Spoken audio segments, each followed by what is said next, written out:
président de l'UDI, cher Jean-Christophe, Madame la première vice-présidente du MoDem, chère Marielle, Mesdames et Messieurs les ministres, bienvenue parmi nous, cher Bruno, Mesdames et Messieurs les parlementaires, Mesdames et Messieurs les présidents des conseils départementaux, Mesdames et Messieurs les maires, chers colistiers, chers élus, chers amis.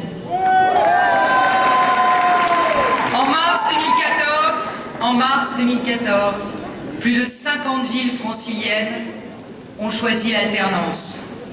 Il y a 6 mois, c'était au département de Seine-et-Marne et de l'Essonne, le fief du Premier ministre, d'en finir avec la gestion socialiste. Et la semaine dernière, à quelques kilomètres d'ici, c'est notre amie Brigitte Marcini qui remportait une incroyable victoire à Noisy-le-Grand.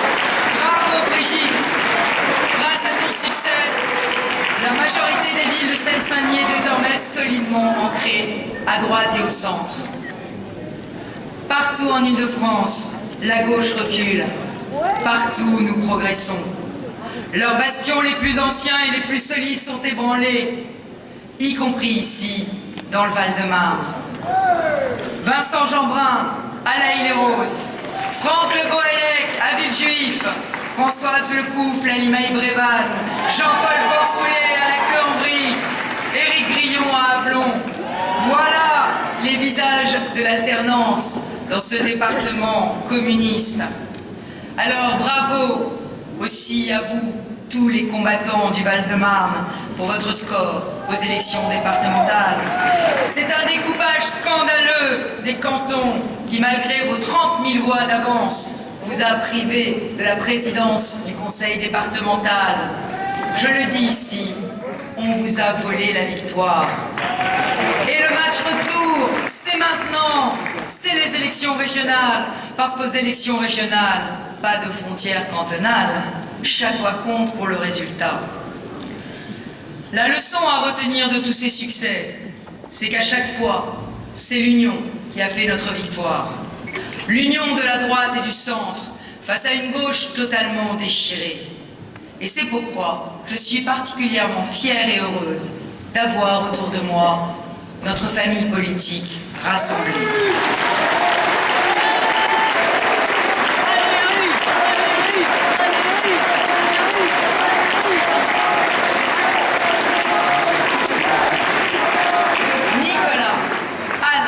François, Bruno, vous êtes aujourd'hui les premiers militants de l'Île-de-France. Vous êtes les artisans de la reconquête. Merci d'être venus m'épauler.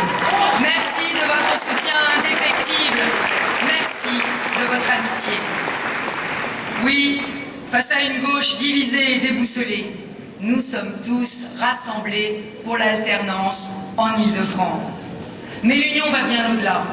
Et oui, je suis particulièrement fière et heureuse d'accueillir aujourd'hui, parmi nous, ici, à Nogent, Jean-Christophe Lagarde et Marielle de Sarney.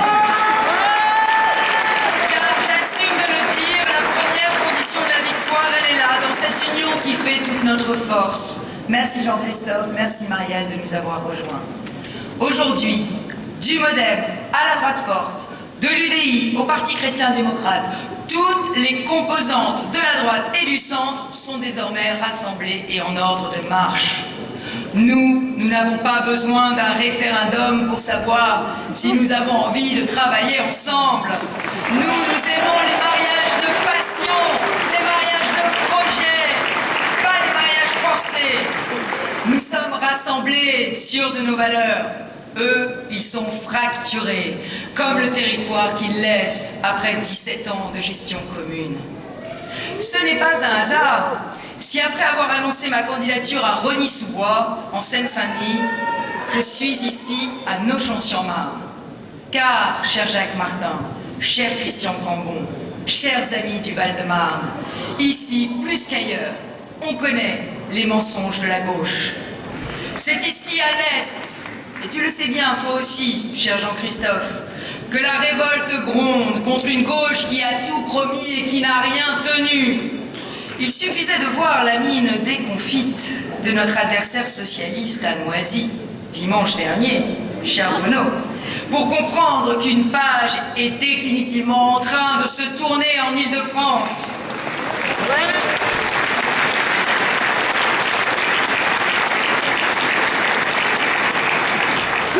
La lutte contre les inégalités, ils n'ont que ce mot-là à la bouche. Mais si nos adversaires allaient plus sur le terrain, ils verraient qu'après 17 ans de gestion socialiste, les fractures qui traversent notre région n'ont jamais été aussi profondes. Jamais les écarts de revenus n'ont été aussi grands. Jamais les inégalités scolaires n'ont été aussi fortes. Jamais les quartiers n'ont été autant minés par des tensions communautaires. Jamais les territoires ruraux n'ont été à ce point abandonnés. Après 17 ans de gestion par ses propres amis, le candidat socialiste réclame une région humaine. Quel terrible aveu sur l'état dans lequel ils ont mis notre région.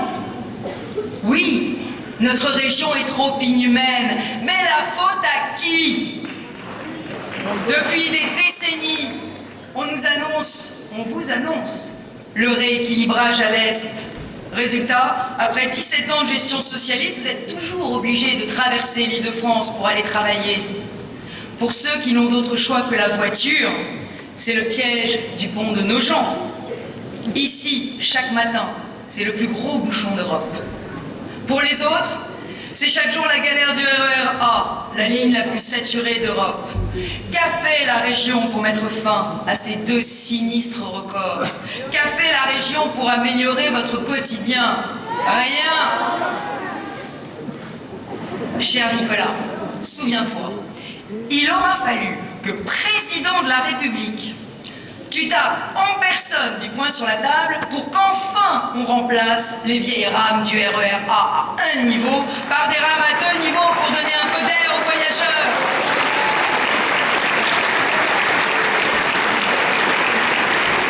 Et où était la région?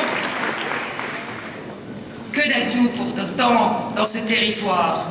Ici, dans le Val-de-Marne, résonnent les grandes heures de l'histoire de France. Comment oublier que c'est à Vincennes, cher Laurent, que Saint-Louis a décidé d'installer sa résidence royale dans ce qui est, aujourd'hui encore, le plus vaste château médiéval d'Europe. Le Val-de-Marne, ce sont aussi des paysages, ceux d'une banlieue verdoyante, fière de son identité pavillonnaire, des boucles de la Marne et de ses artistes, fière, en un mot, de toute cette douceur de vivre qu'elle se bat pour préserver. Ces hautes voûtes métalliques qui vous surplombent et qui viennent tout droit du ventre de Paris nous rappellent que le Val-de-Marne, c'est aussi Rungis et le plus grand marché du monde que nos agriculteurs approvisionnent chaque matin. Le Val-de-Marne, c'est aussi avec Orly le 2e aéroport de France et une référence mondiale en matière de médecine, avec Paul Brousse, Henri Mondor, Gustave Roussy, et je n'oublie pas, cher Michel, Maison Alfort.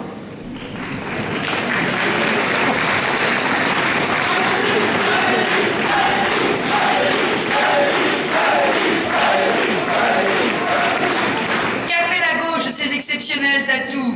Une fois encore, pas grand-chose. La cité de la gastronomie, chère bebête de Rosière, elle est toujours dans les limbes. Nous allons la faire naître. À Orly, des centaines d'entrepreneurs ultra motivés attendent désespérément un signe du département et de la région pour donner à leur projet une ambition comparable à celle de la défense, cher Patrick. Quant au pôle de recherche contre le cancer, à la vallée des biotech, ils sont les victimes d'une gauche qui a décidé que l'excellence était un gros mot, et ils sont aussi